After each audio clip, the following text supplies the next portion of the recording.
जीवन हमें एक मौका देता है, इसलिए जब भी सही कॉलेज चुनने का समय आए तो सिर्फ मंगलायतन यूनिवर्सिटी आपके बेहतरीन भविष्य और सर्वांगीण विकास के लिए।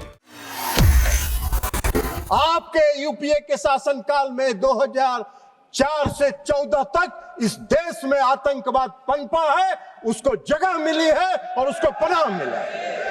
यूपीए के शासन काल में जो आतंकवादी घटनाएं हुई उस समय 615 लोग मारे गए, 615 लोग इस देश के मारे गए। और आप बात करते हैं आतंकवाद की। आतंकवाद तो आपके शासनकाल में पनपा है। मुंबई पूरे शहर में, महानगर में आतंकवादी कैसे घुसे थे आपको बताना चाहिए। आपको आतंकवाद के खिलाफ लड़ाई लड़ने का न साहस था यूपीए सरकार को और न उसमें दम था कि वो आतंकवाद के खिलाफ लड़ाई लड़ते। खाना पूरी करते थे, घड़ियाली आंसू बहाने का काम करते थे। मुंबई की घटना का जो मुख्य कर्णधार था, जो अमेरिका में छिपा हुआ था, आपको उसको लाने का साहस नहीं हुआ। प्रधानमंत्री नरेंद्र मोदी जी ने उसको इस देश में लाके उस पर मुकदमा चलाने का काम किया। आप बात कर रहे हैं जम्मू एंड कश्मीर के पहलगांव में जो आतंकवादी घटना हुई जिसमें 26 पर्यटक मारे गए, उस घटना के बाद जो आतंकवाद के खिलाफ इस देश में निर्णायक ऑपरेशन सिंदूर चलाएगा, उस पर आज चर्चा हो रही। हमने अभी मुख्य विपक्षी दल के श्री गौरव गोगोई जी का भाषण सुना। हमको लगा कि बहुत विस्तार से वो कुछ अध्ययन किए होंगे, कुछ बोलेंगे। एक शब्द काम का बात नहीं बोले, एक शब्द काम का बात नहीं, एक भी शब्द उन्होंने इस देश के सेना की वीरता पर, पराक्रम पर, उनके अदम्य साहस पर एक बार भी उन्होंने नहीं। आप बात करते हैं देशभक्ति की, आप देशभक्ति की बात करते हैं। इस देश की सेना पर जो पूरे देश के लोगों को गर्व है, उसकी आप एक बार प्रशंसा नहीं कर रहे हैं। आप बता रहे हैं कि कितना जहाज गिरा, कितना मिसाइल आपका गिरा, इस पर चर्चा कर रहे हैं। इस देश के सैनिकों का कोई महत्व नहीं है आपकी नजर में। और आप बात कर रहे थे इस देश में आतंकवादी घटना की। आतंकवादी घटना आज का है। आपके यूपीए के शासनकाल में 2004 से 14 तक इस देश में आतंकवाद पनपा है, उसको जगह मिली है और उसको पनाह मिला है। कितनी घटनाएं हुई, कितनी घटनाएं हुई देश में आतंकवाद की। पूरा सुनो, कहां हुआ, कितने नागरिक मारे गए, कितनी महिलाएं विधवा हुई, कितने बच्चे मारे गए। कभी आपने सोचा, कभी आपने देखा? मैं भी उस समय सदन का सदस्य था जब यूपीए की सरकार बैठती थी सत्ता पक्ष में। मैं उस समय सदन का सदस्य था और मैंने देखा है, चर्चा हुई है। आप क्या करते थे? आप क्या करते थे 2004 से 14 तक में यूपीए के शासन काल में जो आतंकवादी घटनाएं हुई उस समय 615 लोग मारे गए, 615 लोग इस देश के मारे गए। और आप बात करते हैं आतंकवाद की। आतंकवाद तो आपके शासनकाल में पनपा है। 2006 लोग घायल हुए, 615 मारे गए और 2006 लोग घायल हुए। आप बात कर रहे हैं आतंकवाद। 11/7/2006 को मुंबई ट्रेन हादसा हुआ। मुंबई के ट्रेन हादसा में कितने लोग मारे गए? 209 लोग मारे गए, 800 लोग घायल हुए। क्या किया आपने, क्या कार्रवाई की यूपीए के शासनकाल में? कुछ नहीं हुआ। 26/11/2008 को पूरा मुंबई महानगर में आतंकवादियों का कब्जा था। आतंकवादियों का कब्जा था। कैसे आए थे आतंकवादी? आज तो आप सवाल पूछ रहे थे कि पहलगांव में आतंकवादी कैसे आए। मुंबई पूरे शहर में, महानगर में आतंकवादी कैसे घुसे थे आपको बताना चाहिए। उस आतंकवादी घटना में महाराष्ट्र पुलिस के 2 अधिकारी मारे गए थे, 2 अधिकारी मारे गए। और उस पूरे महानगर के 26/11/2008 की घटना में 175 लोग मारे गए थे, 300 लोग घायल हुए थे। क्या किया आपने? क्या किया आपने? उसमें 29 विदेशी नागरिक भी थे, विदेशी नागरिक थे जो मारे गए थे। उसमें जो बॉम्बे पुलिस के 2 अधिकारी, संयुक्त पुलिस आयुक्त और ज्वाइंट पुलिस कमिश्नर मारे गए थे। क्या किया था? आप घड़ियाली आंसू बहा रहे थे। सदन में चर्चा किया आपने, और सदन में चर्चा करके घड़ियाली आंसू बहा के और उस समय के गृह मंत्री को विदा करके नए गृह मंत्री को बैठा दिया, मुख्यमंत्री को विदा कर दिए, और आतंकवाद को पूरे देश में पनपने के लिए आपने जगह देने का काम किया। यही तो काम कर रहे थे आप। आतंकवादी की बात कर रहे हैं।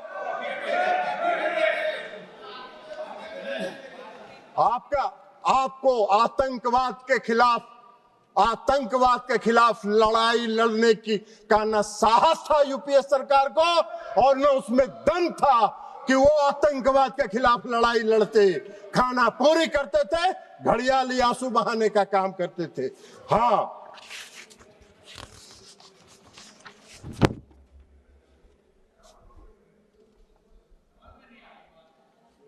और उसको भी बता दें कि उस मुंबई की घटना का जो मुख्य कर्णधार था, जो अमेरिका में छिपा हुआ था, आपको उसको लाने का साहस नहीं हुआ। प्रधानमंत्री नरेंद्र मोदी जी ने उसको इस देश में लाके उस पर मुकदमा चलाने का काम किया। आप बात कर रहे हैं? हाँ, जरूर है। आज जरूर है कि इस देश में भारत ने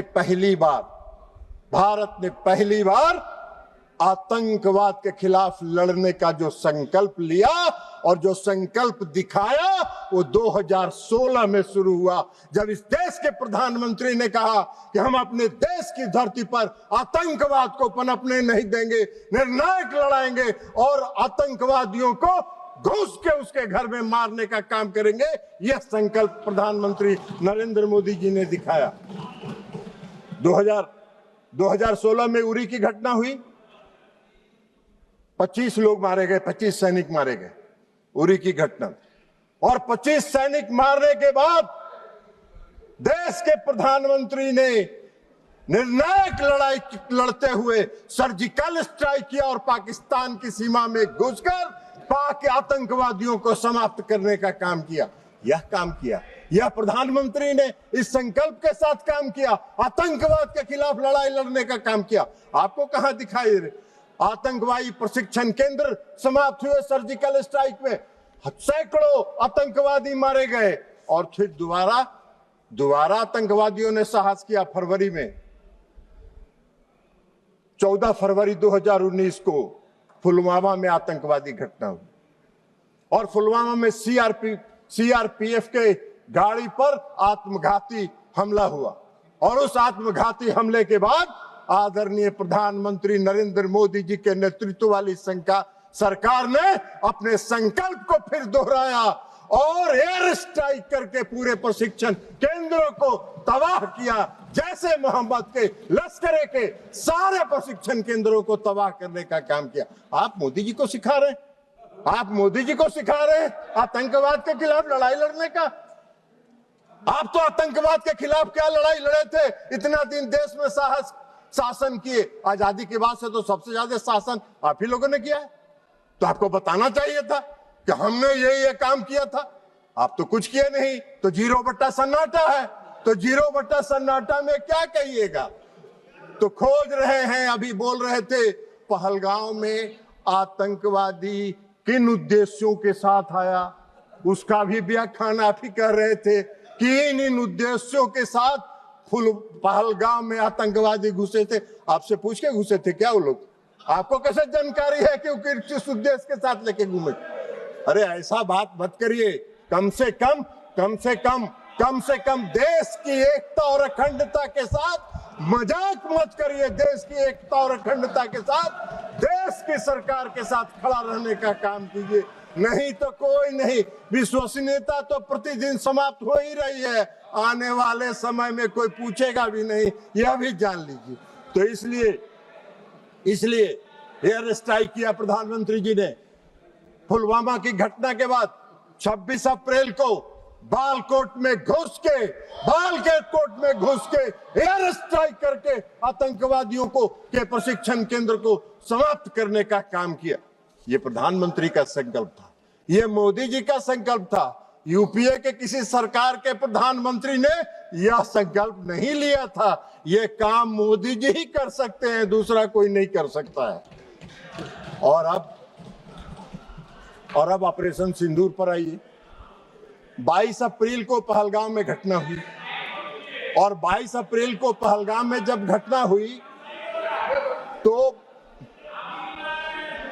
अरे जाओ ना यार, वहां वोटर बड़ा जाली बनवाए, वो उधर जाके देखो।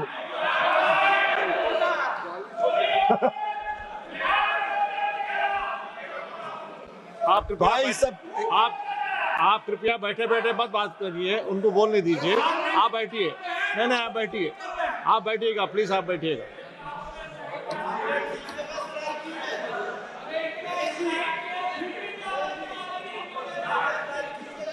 हाँ, वो है नस पकड़ा गया है, असली नस पकड़ा गया। इलाज भी, और अगर देखिए आपको एक चीज बता देते हैं, अगर असली बीमारी पकड़ा जाता है तो उसका इलाज भी परफेक्ट होता है।